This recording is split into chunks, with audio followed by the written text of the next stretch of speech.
Hi, I'm Lin-Manuel Miranda. And I am Eisa Davis, and this is Pitchfork's Perfect 10. Eisa, with the preface that all grading of art is arbitrary. Yes. What is your personal perfect 10?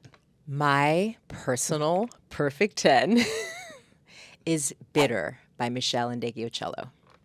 Fantastic. Why is it a skip-free album to you? It's got some of the best musicians on there. Meshell and Ndegeocello, obviously. The album is just pure emotion. It's just so unvarnished. There's actually a musician on there that we really love named Abe Laboriel Jr. Indeed. Playing drums on that record. The titles are like Loyalty, Grace, these, right? This is the most Eisa Davis album I've ever heard in my life.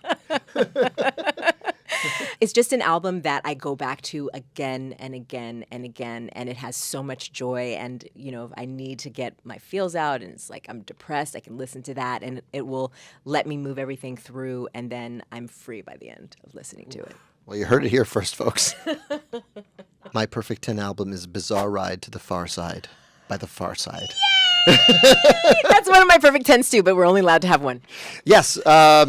I think this album came out when I was in 7th grade. I didn't really catch on to it till 8th grade. Bought it on cassette at Nobody Beats the Whiz on 96th Street and Broadway.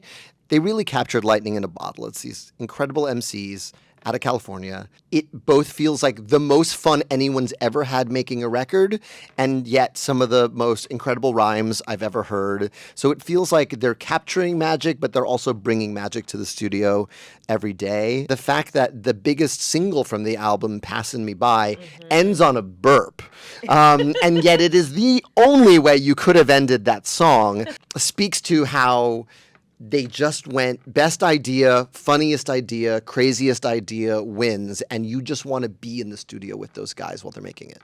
That's their perfect album. It's a perfect album.